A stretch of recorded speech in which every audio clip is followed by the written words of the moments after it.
Hi guys, welcome back to our channel. നമ്മളിപ്പോൾ കണ്ടുകൊണ്ടിരിക്കുന്ന new ഡ്രാമയുടെ next എപ്പിസോഡുമായിട്ടാണ് ഞാൻ നിങ്ങളിലേക്ക് എത്തിയിട്ടുള്ളത്. അപ്പോൾ അധികം വെയിറ്റ് ചെയ്യാണ്ട് നമുക്ക് നേരെ എപ്പിസോഡിലേക്ക് പോകാം. അങ്ങനെ ഇപ്പോൾ നൈറ്റ് രണ്ടുപേരും ഉറങ്ങാനായിട്ട് കിടക്കുവാണ്. രണ്ടുപേർക്കും ഉറക്കമേ വരുന്നില്ല. ഞാനിനാണെങ്കിലോ ജിൻഷി പറഞ്ഞ ഓരോ കാര്യങ്ങളും മനസ്സിലേക്ക് കയറിയിട്ടുണ്ട്. അതുകൊണ്ട് തന്നെ അതിങ്ങനെ ചിന്തിച്ചുകൊണ്ടിരിക്കും. അതേ ടൈം ജിൻഷി ആണെങ്കിലോ സിഡ്നി പറഞ്ഞ കാര്യങ്ങളും ആലോചിച്ചിങ്ങനെ കിടക്കുവാണ്.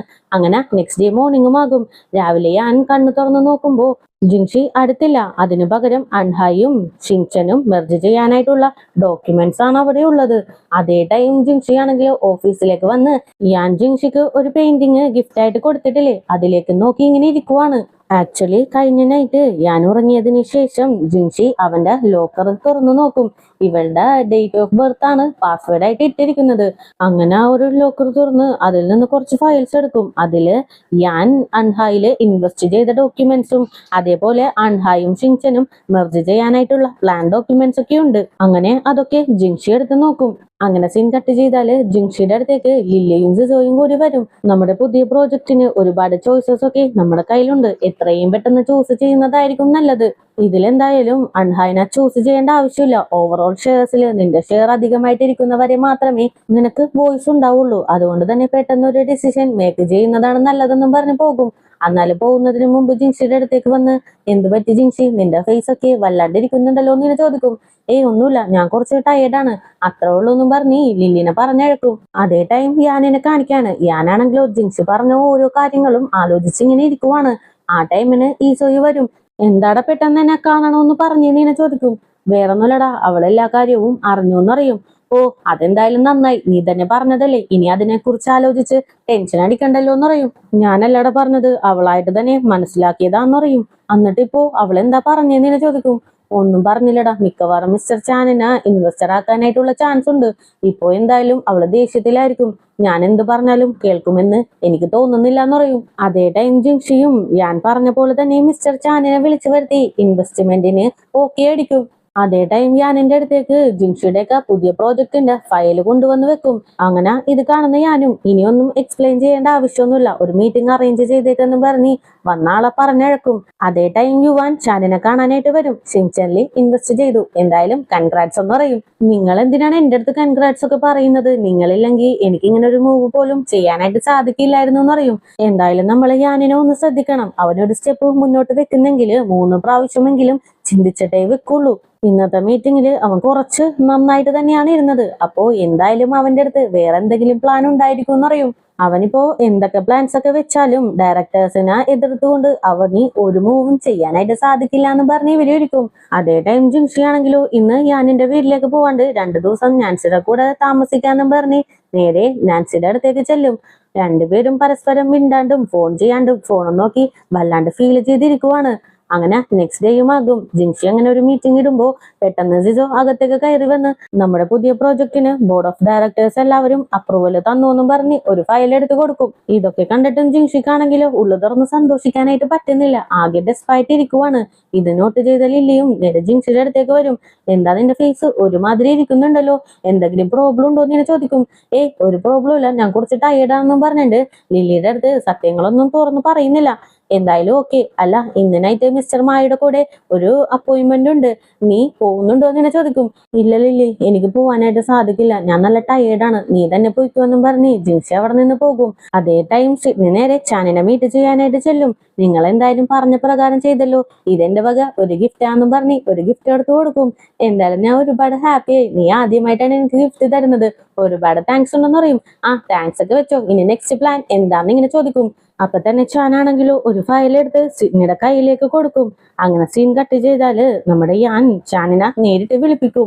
ചാൻ ഷിൻചനിൽ ഇൻവെസ്റ്റ് ചെയ്ത് കുറച്ച് ഷെയർ ഇവന്റെ കയ്യിലുണ്ടല്ലോ, ആ ഒരു ഷെയർ യാനിന് വേണമെന്ന് പറയും. ആ ഒരു ഷെയർ തരുന്നതിന് പകരമായിട്ട് സിഡ്നിയുടെ കമ്പനിയിൽ യാനിന് കുറച്ച് ഷെയർ ഉണ്ടല്ലോ, അതിന്റെ ഫയൽ എടുത്ത് ചാനിന്റെ കയ്യിലേക്ക് കൊടുക്കും. ഇത് തന്നിട്ട് എനിക്കത് തന്നാ മതി എന്ന് പറയും. ഇത് കാണുമ്പോൾ ചാൻ ആദ്യം ഒന്ന് ഷോക്കാകും. എനിക്കതിന് ഷിൻചനിൽ ചെറിയൊരു ഇൻവെസ്റ്റ്മെന്റ് മാത്രമേ ഉള്ളൂ, അതേപോലെ ചെറിയ ഷെയറും, അതിന് പകരമായിട്ട് ഇത്രയും വലിയ ഷെയർ നിങ്ങൾ എനിക്കായിട്ട് തരുന്നു. ഈ ഒരു കാര്യമൊക്കെ ജിൻഷി അറിഞ്ഞാൽ അവൾക്ക് സങ്കടം ആവില്ലെന്ന് എന്നെ ചോദിക്കും. ആ ഒരു കാര്യമൊക്കെ ഞാൻ നോക്കിക്കോളാം, നിങ്ങൾക്കിപ്പോ ഈ ഡീലിങ്ങിന് ഓക്കെ ആണോ അല്ലയോ, ഇത് മാത്രം എനിക്ക് അറിഞ്ഞാൽ മതി എന്ന് ഞാനും പറഞ്ഞിട്ടുണ്ടാകും. അങ്ങനെ നടന്ന കാര്യങ്ങളെല്ലാം സിഡ്നിയുടെ അടുത്ത് പറയും. എന്തായാലും ഞാൻ വെച്ച ഓഫർ എനിക്ക് ഒരുപാട് ഇഷ്ടമായി, അതുകൊണ്ട് ഞാൻ അതിന് ഓക്കെ അടിച്ചു. ആ ഒരു ഫയലാണ് നിന്റെ കയ്യിൽ ഇപ്പോ ഉള്ളതെന്ന് പറയും. ഇത് കേൾക്കുമ്പോൾ സിഡ്നിക്ക് വല്ലാത്ത ഫീൽ ആകും. ഓ, അപ്പോ ഞാൻ എന്റെ കമ്പനി ഒരു വേസ്റ്റ് പോലെയാണ് കണ്ടത്, കറക്റ്റ് ടൈം വന്നപ്പോ വലിച്ചെറിഞ്ഞ് കളഞ്ഞല്ലേ എന്നും പറഞ്ഞ് വല്ലാണ്ട് ഫീൽ ആയിട്ട് നിൽക്കും. അതേ ടൈം മായിനെ മീറ്റ് ചെയ്യാനായിട്ട് ലില്ലിയും സിസോയും കൂടിയാ വന്നിട്ടുള്ളത്. അങ്ങനെ ഡിന്നറിനായിട്ട് ഇരിക്കും. എന്തായാലും ഇങ്ങനെ ഒരു മീറ്റിങ്ങിന് വരുമ്പോ എല്ലാവരും കുടിച്ചല്ലേ പറ്റുള്ളൂ. ലില്ലിക്ക് പകരമായിട്ട് അങ്ങനെ സിസോ എഴുന്നേറ്റ് നിന്ന് കുടിക്കും. ആ ടൈമിലാണ് ഈസോയും അകത്തേക്ക് വരുന്നത്. എന്തായാലും ഞാനും കൂടി ഒന്ന് ടോസ് ചെയ്തേക്കാന്നും പറഞ്ഞ് അവനും ഒരു ഗ്ലാസ് എടുത്ത് ടോസ് ചെയ്യും. അങ്ങനെ ലില്ലിയും ഒരു ഗ്ലാസ് കുടിക്കാനായിട്ട് പോകുമ്പോ ഈസോയും അത് വാങ്ങി വെച്ച്, ഇത് നീ കുടിക്കണ്ട, ചിലപ്പോ സ്റ്റൊമക്ക് അപ്സെറ്റ് ആകുമെന്ന് അറിയും. അപ്പൊ തന്നെ ഈസോയു ആ ഒരു ഗ്ലാസ് എടുത്ത് ലില്ലിക്ക് പകരം ഞാൻ കുടിച്ചോളാന്നും പറഞ്ഞ് അവൻ അങ്ങനെ കുടിക്കും. അതിനുശേഷം ഈസോയു, നിങ്ങളെല്ലാവരും ഇപ്പോ എന്റെ ഗസ്റ്റ് ആണ്, ഈ ഒരു ട്രീറ്റ് എന്റെ വകയാണ്, നിങ്ങൾ എന്തായാലും ബില്ലൊന്നും പേ ചെയ്യേണ്ട ആവശ്യമൊന്നും ഇല്ലാന്നും പറഞ്ഞ് അങ്ങനെ അവിടെ നിന്ന് പോകും. അങ്ങനെ മീറ്റിംഗ് എല്ലാം കഴിഞ്ഞിട്ട് ലില്ലി പേ ചെയ്യാനായിട്ട് ചെല്ലുമ്പോ അവരാണെങ്കിലോ ക്യാഷ് ഒന്നും വാങ്ങുന്നേ ഇല്ല. ആ ടൈമിന് ഈസോയു ലില്ലിയുടെ അടുത്തേക്ക് വരും. നിനക്ക് വേണ്ടിയിട്ട് സ്പെഷ്യലായിട്ട് ഇവിടെയുള്ള ഷെഫിന്റെ അടുത്ത് ഫുഡൊക്കെ ഉണ്ടാക്കാനായിട്ട് പറഞ്ഞിട്ടുണ്ട്, എന്തായാലും അതും കൂടി കഴിച്ചിട്ട് പോവാന്ന് പറയും. വേണ്ട സിസോ, മാ പറഞ്ഞത് കൊണ്ട് മാത്രമാണ് നിന്റെ പ്ലേസിലേക്ക് ഞാൻ വന്നത് പോലും, എന്തായാലും ക്യാഷ് ഞാൻ നിനക്ക് ട്രാൻസ്ഫർ ചെയ്ത് തന്നേക്കാന്നും പറഞ്ഞ് ലില്ലി ഇവനെ മൈൻഡ് ചെയ്യാണ്ട് പുറത്തേക്ക് നടന്നു പോകും. ഇവനും അങ്ങനെ ലില്ലി ലില്ലി എന്നും പറഞ്ഞ് പുറകെ വെച്ച് പിടിക്കും. ഇതൊക്കെ നമ്മുടെ സിസോയും കാണുന്നുണ്ട്. ഇപ്പൊ തന്നെ ഈസോയു ലില്ലിയുടെ അടുത്തേക്ക് ചെന്ന്, പ്ലീസ് ലില്ലി, നീ എന്നെ ഇങ്ങനെ മൈൻഡ് ചെയ്യാണ്ട് പോലെ, നമുക്ക് വീണ്ടും ഒന്നിക്കാൻ ലില്ലി, നീ ഇല്ലാണ്ട് എനിക്ക് ജീവിക്കാൻ പറ്റില്ല എന്നും പറഞ്ഞ് ഭയങ്കരമായിട്ട് കെഞ്ചിക്കൊണ്ടിരിക്കാണ്. പെട്ടെന്ന് ഇവരുടെ ഇടയിലേക്ക് സിസോ കയറി വരും. ഇത് എനിക്കും ലില്ലിക്കും ഇടയിലുള്ള പ്രോബ്ലമാണ്, അതിലേക്ക് നീ കയറി വരണ്ടെന്നും പറഞ്ഞ് ലില്ലിന്റെ അടുത്ത് വീണ്ടും സംസാരിക്കാനായിട്ട് പോകും. ഇത് കാണുമ്പോ സിസോക്ക് ദേഷ്യം കയറി അങ്ങനെ തന്നെ ഈസോയിനെ തള്ളി നിലത്തേക്ക് ഇടും. അവള് ചോദിക്കുന്നതൊന്നും നിനക്ക് ചെയ്തു കൊടുക്കാനായിട്ട് സാധിക്കുന്നില്ല, എന്നിട്ട് വീണ്ടും വീണ്ടും എന്തിനാ നീ അവളെ ഡിസ്റ്റർബ് ചെയ്യുന്നതെന്ന് ചോദിക്കും. അപ്പൊ തന്നെ ലില്ലി, മതി സിസോ, നിർത്തം പറയും. ലില്ലി, നിനക്ക് എന്താ ഒന്നും മനസ്സിലാവാത്തത്? നിനക്ക് വേണ്ടുന്നതൊന്നും അവൻ നിനക്കായിട്ട് ചെയ്തു തരുന്നില്ല, എന്നിട്ട് വീണ്ടും അവൻ നിന്നെ ഡിസ്റ്റർബ് ചെയ്തുകൊണ്ടിരിക്കുവാണ്. നീ ഇപ്പോ ഒരുപാട് മാറി, നിനക്ക് ഓർമ്മയുണ്ടോ? നിന്നെ ശല്യപ്പെടുത്തിയത് കൊണ്ട് നിന്റെ ക്ലയന്റിനെ തന്നെ ഓങ്ങി അടിച്ചവളാണ് നീ. ആ ഒരു ലില്ലി എവിടെ പോയി? നീ ഇപ്പോ സൈലന്റ് ആയിട്ട് നിൽക്കുവാണ്. ഞാൻ ലവ് ചെയ്ത ലില്ലി നീ അല്ലാന്നും പറഞ്ഞ് ഭയങ്കര ദേഷ്യത്തില് സിസോ അവിടെ നിന്ന് നടന്നു പോകും. ഇത് കേൾക്കുമ്പോൾ ലില്ലിക്കും അവളില് ഒരുപാട് മാറ്റങ്ങൾ വന്നിട്ടുണ്ടെന്ന് മനസ്സിലാകും. അങ്ങനെ തന്നെ സിസോന്റെ അടുത്ത്, സിസോ, നിനക്ക് മാറാനായിട്ട് ഞാൻ ഒരുപാട് ടൈം തന്നു, പക്ഷെ നീ മാറുന്ന ലക്ഷണമൊന്നുമില്ല, ഇനിയും നിന്റെ കൂടെ ജീവിക്കാനായിട്ട് എനിക്ക് സാധിക്കില്ല. എന്നെ മനസ്സിലാക്കാത്ത ഒരാളാ ഞാൻ എങ്ങനെ ലവ് ചെയ്യും? അയാളുടെ കൂടെ ഞാൻ എങ്ങനെ ജീവിക്കും? സോ ഇനി എന്നെ ഡിസ്റ്റർബ് ചെയ്യാനായിട്ട് സിസോ നീ വരരുത്. ഇനി നമ്മളുടെ ഇടയിൽ ഒന്നും തന്നെ ഇല്ലാന്നും പറഞ്ഞ് ബ്രേക്കപ്പ് ഒക്കെ പറഞ്ഞ് ലില്ലി അവിടെ നിന്ന് നടന്നു പോകൂ. അതേ ടൈം ജിങ്ഷി യാനിനെ കാണാനായിട്ട് അവന്റെ വീട്ടിലേക്ക് വരും. അകത്തേക്ക് കയറാണ്ട് വാതിൽക്കൽ തന്നെ നിൽക്കുവാണ്. ആ ടൈമിനാണ് യാനും ആ ഒരു വഴി വരുന്നത്. ഇവനും വാതിൽക്കലേക്ക് തന്നെ വല്ലാണ്ട് നോക്കിക്കൊണ്ട് നിൽക്കും. അങ്ങനെ കുറച്ചു കഴിയുമ്പോൾ ജിങ്ഷി അകത്തേക്ക് കയറി വരും. ഇവനാണെങ്കിലും ഇവളെ കണ്ടിട്ട് നോർമലായിട്ട് തന്നെ, നീ എന്തായാലും വന്നു, നിനക്ക് സ്ട്രോബെറീസ് ഞാൻ വാഷ് ചെയ്ത് തരാമെന്നും പറഞ്ഞ് സ്ട്രോബെറീസ് ഒക്കെ വാഷ് ചെയ്തുകൊണ്ടിരിക്കും. അപ്പൊ തന്നെ ജിങ്ഷി, ഞാൻ മിസ്റ്റർ ചാനിന്റെ ഇൻവെസ്റ്റ്മെന്റിന് ഓക്കെ പറഞ്ഞു എന്നറിയും. ആ, അതെനിക്കറിയാന്നറിയും. അപ്പോ നിനക്ക് ദേഷ്യമൊന്നും ഇല്ലേന്ന് ഇങ്ങനെ ചോദിക്കും. എന്താ, ഞാൻ നിന്റെ അടുത്ത് ദേഷ്യപ്പെടണോ? അപ്പോ നിനക്ക് എന്റെ അടുത്ത് ഒന്നും പറയാനായിട്ടില്ലേന്ന് ഇങ്ങനെ ചോദിക്കും. ഇപ്പൊ നീ ചോദിക്കുന്നത് തെറ്റായിട്ടുള്ള ക്വസ്റ്റ്യൻ ആണ്. ഈ ഒരു നേരത്ത് നീ ഇങ്ങോട്ടേക്ക് വന്ന് ഇങ്ങനെ ഒരു ക്വസ്റ്റ്യൻ ചോദിക്കാൻ പാടില്ലായിരുന്നു എന്നറിയും. ഓക്കെ, ഞാൻ കറക്റ്റ് ആയിട്ടുള്ള ക്വസ്റ്റ്യൻ ചോദിക്കാം. നീ വലിയ ആളല്ലേ, അതേപോലെ അൺഹായ് എന്ന് പറയുന്നത് വലിയൊരു കമ്പനിയും, അങ്ങനെയുള്ള ഒരു അൺഹായിനെ വെച്ച് ചെറിയ കമ്പനി ആയിട്ടുള്ള ഷിങ്ചനെ തോപ്പിക്കാനായിട്ട് നോക്കുന്നത് എന്തിനാണെന്ന് ഇങ്ങനെ ചോദിക്കും. ഞാൻ അൺഹായില് മാത്രമല്ല വേറെ ഒരുപാട് കമ്പനീസിലൊക്കെ ഇൻവെസ്റ്റ്മെന്റ് ചെയ്തിട്ടുണ്ട്, അപ്പോ എനിക്കിതൊന്നും വലിയൊരു കാര്യമായിട്ട് തോന്നുന്നില്ല എന്ന് പറയും. അൺഹായ് വേറെ, മറ്റുള്ള കമ്പനീസ് വേറെ. ഇപ്പോഴാണെങ്കിലും അൺഹായും ജിങ്ഷനും മെർജ് ചെയ്യാനായിട്ടുള്ള പ്ലാൻസ് ഒക്കെ ചെയ്ത് വെച്ചിരിക്കുന്നു. എന്തുകൊണ്ട് ഈ കാര്യം നീ എന്റെ അടുത്ത് തുറന്നു പറഞ്ഞില്ല എന്ന് ഇങ്ങനെ ചോദിക്കും. ദേ നോക്ക് ജിങ്ഷി, നിനക്ക് ആരും ഇൻവെസ്റ്റ്മെന്റ് ചെയ്യാനില്ലാണ്ടിരുന്നപ്പോ ഞാനാണ് നിനക്ക് വന്ന് ഇൻവെസ്റ്റ് ചെയ്തത്. ഞാൻ അങ്ങനെ വന്ന് ഇൻവെസ്റ്റ് ചെയ്തില്ലായിരുന്നെങ്കിൽ ഈ ജിങ്ഷൻ ഈ ഒരു അവസ്ഥയിൽ ഇവിടെ വന്ന് നിൽക്കുമായിരുന്നോ എന്ന് ഇങ്ങനെ ചോദിക്കും. ഷിങ്ചൻ, നീ കാരണമാണ് വളർന്നത്, പക്ഷെ അതുണ്ടാക്കിയെടുത്തത് ഞാനാണ്. ഒരു ഡിസൈൻ മേക്ക് ചെയ്യുന്നത് മുതൽ ഒരു പാർട്ട്ണറെ ചൂസ് ചെയ്യുന്നത് വരെ ഞാനാണ് ഡിസൈഡ് ചെയ്തത്. ഷിങ്ചൻ എന്നുള്ള കമ്പനി എന്റെയാണ്, നിന്റെ അല്ല. നീ വന്ന് ആവശ്യമില്ലാണ്ട് ഇവിടെ ഒരു ഡ്രാമ പ്ലേ ചെയ്യുവാന്ന് പറയും. ജിങ്ഷി, ഞാൻ എന്തിന് അവിടെ വന്ന് ഒരു ഡ്രാമ പ്ലേ ചെയ്യണം? ജിങ്ഷൻ വളരുന്നത് എനിക്ക് നല്ലതല്ലേ, അപ്പോ ഞാൻ എന്തിനാണ് അത് നശിപ്പിക്കാനായിട്ട് നോക്കുന്നതെന്ന് ഇങ്ങനെ ചോദിക്കും. ശരിയായിരിക്കും നീ പറഞ്ഞത്. ഒരിക്കലും നീ ജിങ്ഷനെ നശിപ്പിക്കാനായിട്ട് നോക്കില്ല. പക്ഷെ ഒരിക്കല് അൺഹൈനയിലും വലിയ രീതിയിൽ ജിങ്ഷൻ വളർന്നു നിന്നാല് നീ എന്ത് ചെയ്യും? അത് ചിലപ്പോ നിനക്ക് അക്സെപ്റ്റ് ചെയ്യാനായിട്ട് സാധിക്കില്ല. അതുകൊണ്ടാണ് ജിങ്ഷനും അൺഹൈയും മെർജ് ചെയ്യാനായിട്ട് നീ തീരുമാനിച്ചെന്ന് പറയും. ജിങ്ഷി, നീ ഒരു കാര്യം മനസ്സിലാക്കണം. ഡാങ്യാനില് ചെറിയ കമ്പനികൾ മുതൽ വലിയ കമ്പനികൾ വരെയുണ്ട്. അങ്ങനെ ചെറിയ കമ്പനിയും വലിയ കമ്പനിയും കൂടി മെർജ് ചെയ്ത് കഴിഞ്ഞാല് ചെറിയ കമ്പനിക്കായിരിക്കും അതിൽ ഒരുപാട് പ്രോഫിറ്റ് കിട്ടുന്നത്. അത് നീ ആദ്യം മനസ്സിലാക്കണം. അതാണ് റിയാലിറ്റി എന്ന് പറയും. ഓ, ഒരു റിയാലിറ്റി. കുറച്ച് പ്രോഫിറ്റിന് വേണ്ടിയിട്ട് നീ എന്നെ ശരിക്കും ചീറ്റ് ചെയ്തോണ്ടിരിക്കുവായിരുന്നു എന്നറിയും. ദേ നോക്ക് ജിങ്ഷി, ഇപ്പോഴും നിനക്ക് ആ ഒരു കമ്പനിയില് ഡിസിഷൻസ് ഒക്കെ മേക്ക് ചെയ്യാനായിട്ട് സാധിക്കും. അതേപോലെ ആ ഡിസിഷൻസ് എല്ലാം സ്റ്റോപ്പ് ചെയ്യാനും എന്നെ കൊണ്ട് സാധിക്കും. കാരണം വേറൊന്നല്ല, നിന്റെ കമ്പനിയില് 33.4% ഷെയർ എന്റെ പേരിലാണുള്ളത്. അങ്ങനെ ഉണ്ടായിട്ടും ഞാൻ ഇപ്പോഴും നിന്നെ കെയർ ചെയ്യുന്നുണ്ട്. അതെന്തുകൊണ്ടാണെന്ന് ഇങ്ങനെ ചോദിക്കും. ഞാൻ എന്തായാലും നിന്റെ കൂടെ ഇവിടെ ഉള്ളതല്ലേ, കുറെ നാളായിട്ട് നിന്റെ കൂടെയുണ്ട്. നീ ഭയങ്കര സ്മാർട്ട് അല്ലേ, ഇപ്പൊ എല്ലാ കാര്യവും മനസ്സിലായിട്ടുണ്ടാവുമല്ലോ എന്ന് ഇങ്ങനെ ചോദിക്കും.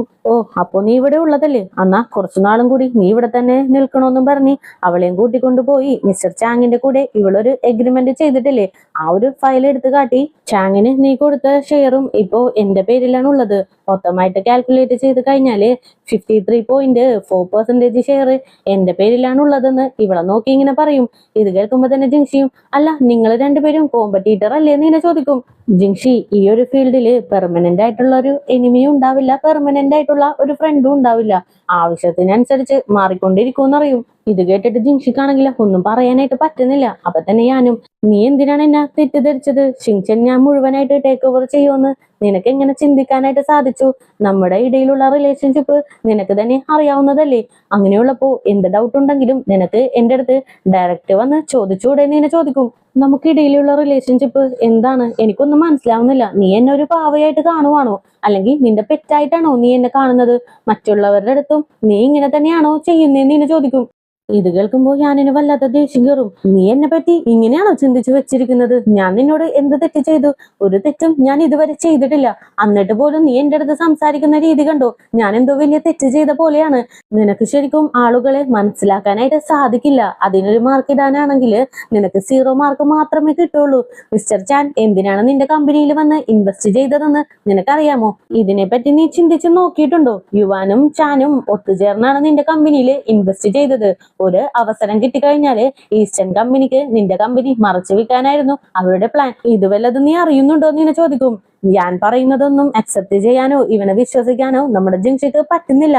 നീ വലിയ ആളല്ലേ, നിന്നെ സംബന്ധിച്ചിടത്തോളം ജിങ്ഷൻ ഒരു പീസ് ഓഫ് കേക്ക് മാത്രമാന്ന് പറയും. എന്ത് പീസ് ഓഫ് കേക്കോ? നിനക്കിപ്പോഴും എന്നെ വിശ്വാസമായില്ലെങ്കിൽ ഇന്നാ ഇത് നീ വെച്ചോന്നും പറഞ്ഞ് ചാനുമായിട്ടിട്ട എഗ്രിമെന്റ് ഒക്കെ അവളുടെ കയ്യിലേക്ക് കൊടുക്കും. പ്ലീസ്, നീ ഇങ്ങനെയൊന്നും ചെയ്യരുത്. ഇതൊരു എക്സ്ക്യൂസ് ആയിട്ട് യൂസ് ചെയ്ത് നീ എന്റെ അടുത്ത് ഇങ്ങനെയൊന്നും ബിഹേവ് ചെയ്യാൻ പാടില്ല. നിനക്ക് ശരിക്കും മനസ്സാക്ഷി എന്ന് പറയുന്ന സാധനം ഉണ്ടോ?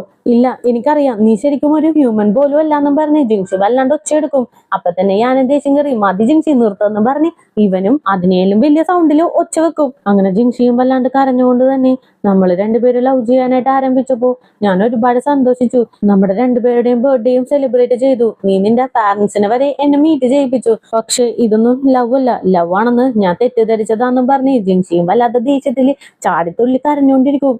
ജിങ്ഷി, അങ്ങനെയല്ല, നീ എന്നെ തെറ്റിദ്ധരിച്ചതാണ്. ഞാൻ ഇപ്പോഴും നിന്നെ ലവ് ചെയ്യുന്നുണ്ടെന്ന് പറയും. ഇല്ല, നീ എന്നെ ലവ് ഒന്നും ചെയ്തിട്ടില്ല. നിന്റെ ആവശ്യത്തിന് വേണ്ടിയിട്ട് നീ എന്നെ നന്നായിട്ട് നോക്കുന്നു. ഇതിന്റെ പേര് ലവ് ഒന്നുമല്ല. ശരിക്കും പറഞ്ഞാൽ നീ ഒരു ഫ്രോഡാണെന്ന് പറയും. ജിങ്ഷി അങ്ങനെയല്ല എന്നും പറഞ്ഞ ജിങ്ഷിനെ ഞാൻ തൊടാനായിട്ട് വരുമ്പോ ഇവളാണെങ്കിലോ ഞാൻ എന്നെ തള്ളിവിടും. നീ ശരിക്കും ഒരു ഫ്രോഡാണ്, നീ എന്നെ പറഞ്ഞു പറ്റിച്ചു എന്നും പറഞ്ഞ് ജിങ്ഷി നേരെ നാൻസിയുടെ വീട്ടിലേക്ക് ചെല്ലും. പിന്നെ എന്താണ്, ലവ് ഫെയിലിയർ ആയ സങ്കടത്തില് രണ്ടുപേരും അവിടെ ഇവിടെ ഇരുന്ന് വല്ലാണ്ട് ഫീൽ ചെയ്തോണ്ടിരിക്കും. അങ്ങനെ നെക്സ്റ്റ് ഡേ നമ്മുടെ യാനാണെങ്കിലോ അൺഹൈല് ഇൻവെസ്റ്റ് ചെയ്ത കാര്യം പബ്ലിക് ആക്കും. അതൊക്കെ ഇപ്പൊ ന്യൂസിൽ പോകുന്നുണ്ട്. അതേ ടൈം അൺഹൈലെ ഡയറക്ടർ ജിങ്ഷിനെ കാണാനായിട്ട് ചെല്ലും. ഞാൻ എന്തോ നിങ്ങളെ ഒരു എനിമിനെ പോലെയാണ് കണ്ടുകൊണ്ടിരുന്നത്, പക്ഷെ ഇപ്പോഴാ മനസ്സിലായത് നമ്മളെല്ലാവരും ഒരേ ഫാമിലിയിലുള്ളവരാണെന്ന്. എന്തായാലും നിങ്ങളെ കണ്ടതില് ഒരുപാട് സന്തോഷമുണ്ടെന്ന് പറയും. ജിങ്ഷി, ഞാൻ ഇന്ന് ഇവിടെ വന്നത് നമ്മുടെ രണ്ട് കമ്പനിയുടെയും ഇൻവെസ്റ്റർ ഒരേ ആളായത് കൊണ്ടല്ല, നീ നല്ലൊരു ഹാർഡ് വർക്കിംഗ് വുമൺ ആയതുകൊണ്ടാന്ന് പറയും. ആ ഓക്കെ, ആക്ച്വലി നിങ്ങളെ ഞാൻ ഇങ്ങോട്ടേക്ക് വിളിപ്പിച്ചത് അൺഹൈയും ജിങ്ഷനും മെർജ് ചെയ്യുന്ന കാര്യം സംസാരിക്കാനാണെന്ന് പറയും. മിസ് ജിങ്ഷി, നിങ്ങൾ ഈ കാര്യം ആദ്യം സംസാരിക്കേണ്ടത് മിസ്റ്റർ യാനിന്റെ അടുത്താണെന്ന് പറയും. ആ, യാനിന്റെ അടുത്തേക്ക് ചെന്ന് പറയുന്നതിനേലും മുമ്പ് നിങ്ങളുടെ അടുത്തൊന്ന് പറയണല്ലോ, അതിനു വേണ്ടിയിട്ട് വന്നതാന്ന് പറയും. ആക്ച്വലി ഇങ്ങനെ മെർജ് ചെയ്യുന്ന കാര്യം ഞാനാണ് ആദ്യം പറഞ്ഞത്. ആദ്യമൊന്നും മിസ്റ്റർ ഞാൻ അതിന് സമ്മതിച്ചില്ല. വീണ്ടും കണ്ടപ്പോ ഇതിനെപ്പറ്റി കൂടുതലായിട്ട് എക്സ്പ്ലെയിൻ ചെയ്ത് കൊടുത്തു. അപ്പോഴാണ് പുള്ളി ഓക്കെ അടിച്ചത്. എന്നാലും മുഴുവനായിട്ട് മെർജ് ചെയ്യണ്ട, ഓർഗാനിക് ആയിട്ട് മെർജ് ചെയ്താൽ മതി എന്നാണ് ഞാൻ പറഞ്ഞത്. എന്തായാലും നിങ്ങൾക്ക് ഇതില് എന്തെങ്കിലും ബുദ്ധിമുട്ടുണ്ടെങ്കിൽ എന്റെ അടുത്ത് പറഞ്ഞാൽ മതി. ഞാൻ മിസ്റ്റർ യാനിന്റെ അടുത്ത് കാര്യങ്ങൾ ഡീറ്റെയിൽ ആയിട്ട് പറഞ്ഞോളാന്ന് പറയും. എനിക്ക് വലിയ പ്രോബ്ലം ഒന്നുമില്ല. എനിക്ക് രണ്ട് കാര്യം മാത്രം നിങ്ങൾ ചെയ്ത് തന്നാ മതി. മെർജ് ചെയ്തതിന് ശേഷം ഷിങ്ചാനിലുള്ള ഒരു എംപ്ലോയീസിനെ പോലും എന്റെ അനുവാദം ഇല്ലാണ്ട് നിങ്ങൾ ഫയർ ചെയ്യാനായിട്ട് പാടില്ല. ഞങ്ങൾക്ക് ഞങ്ങളുടേതായിട്ടുള്ള ഒരു വേ ഉണ്ട്. റിസർച്ച് ഒക്കെ ഞങ്ങളുടെ രീതിയിൽ പോകും. അതിൽ നിങ്ങൾ ഇടപെടാനും പാടില്ല എന്ന് പറയും. ഓക്കെ, ഞാൻ എന്തായാലും ഈ കാര്യം മിസ്റ്റർ യാനിന്റെ അടുത്ത് പറയാം. പുള്ളിക്കാരന് ഒരു പ്രോബ്ലം ഇല്ലെങ്കിൽ നമുക്ക് എന്താന്ന് വെച്ചാൽ മുന്നോട്ട് പോവാന്നും പറഞ്ഞ് പുള്ളി നേരെ യാനിനെ കാണാനായിട്ട് ചെല്ലും. ജിൻഷി രണ്ട് കാര്യങ്ങൾ മാത്രമേ പറഞ്ഞിട്ടുള്ളൂ. നിങ്ങൾക്ക് ഈ ഒരു കാര്യത്തില് വലിയ പ്രോബ്ലം ഒന്നും ഇല്ലെങ്കിൽ മെർജിങ് പ്ലാനുമായിട്ട് ഞാൻ മുന്നോട്ട് പോയിക്കോളാന്ന് പറയും. ജിൻഷി രണ്ട് റിക്വസ്റ്റ് മാത്രമേ ചെയ്തുള്ളൂ എന്ന് ഇങ്ങനെ ചോദിക്കും. അതെ, അവര് സംസാരിക്കുമ്പോൾ ഭയങ്കര കാമായിരുന്നു. പിന്നെ ഇതിലുള്ള ബെനിഫിറ്റ്സിന്റെ കാര്യമൊക്കെ പുള്ളിക്കാരിക്ക് മനസ്സിലായി കാണും, അതുകൊണ്ടായിരിക്കും എന്ന് പറയും. അതേ ടൈം ജിൻഷിയും ലില്ലിയുടെ അടുത്തും ജിസുവിന്റെ അടുത്തും എല്ലാ കാര്യവും പറയും. ഞാൻ രണ്ട് റിക്വസ്റ്റ് മാത്രമേ അവിടെ ചെയ്തിട്ടുള്ളൂ, അതെന്തായാലും ഓക്കെ അടിക്കുമെന്ന് പറഞ്ഞുകൊണ്ടിരിക്കുമ്പോ തന്നെ അൻഹായുടെ ഡയറക്ടർ ജിൻഷിക്ക് മെസ്സേജ് അയക്കും. നിങ്ങൾ പറഞ്ഞ രണ്ട് റിക്വസ്റ്റും ഞാൻ അക്സെപ്റ്റ് ചെയ്തു. അപ്പോ മെർജ് ചെയ്യുന്ന പ്ലാനുമായിട്ട് ഞാൻ മുന്നോട്ട് പോവാന്ന് പറയും. അങ്ങനെ തന്നെ ജിൻഷി ഒരു മീറ്റിംഗ് ഒക്കെ വിളിച്ചു കൂട്ടി മെർജിങ് പ്ലാനിനെ കുറിച്ചൊക്കെ പറയും. നിങ്ങൾ ആരും പേടിക്കേണ്ട ആവശ്യമൊന്നുമില്ല. എന്തായാലും ജിൻഷനിലെ ഒരു എംപ്ലോയിനെ പോലും അവര് പിടിച്ചു വിടില്ല. അതുമല്ലാണ്ട് സ്വതന്ത്രമായിട്ട് നമുക്ക് റിസർച്ച് ചെയ്യാനായിട്ടുള്ള ഓപ്പർച്യൂണിറ്റിയും ഉണ്ട്. ഇനി നമ്മൾ നമ്മുടെ ബെസ്റ്റ് കൊടുത്ത് ഹാർഡ് വർക്ക് ചെയ്താൽ മാത്രം മതി. പുറത്ത് നമുക്ക് ഒരുപാട് ഓപ്പർച്യൂണിറ്റീസ് വെയിറ്റിംഗിലാണെന്നും പറഞ്ഞ് ഇവരുടെ അടുത്ത് നല്ല പോസിറ്റീവായിട്ട് തന്നെ പറഞ്ഞുകൊണ്ടിരിക്കും. എന്തായാലും ഇതോടുകൂടി തന്നെ ഇന്നത്തെ എപ്പിസോഡും കൂടി ഇവിടെ അവസാനിക്കാണ്.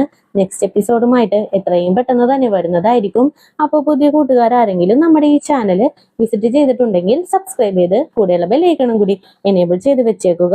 കൂടെ തന്നെ വീഡിയോക്ക് ഒരു ലൈക്കും വീഡിയോനെ കുറിച്ചുള്ള അഭിപ്രായങ്ങൾ കമന്റിലൂടെയും അറിയിച്ച് ഞങ്ങളെ സപ്പോർട്ട് ചെയ്യുക. അപ്പോൾ നെക്സ്റ്റ് എപ്പിസോഡുമായിട്ട് വരുന്നവരേക്കും tata bye bye, see U.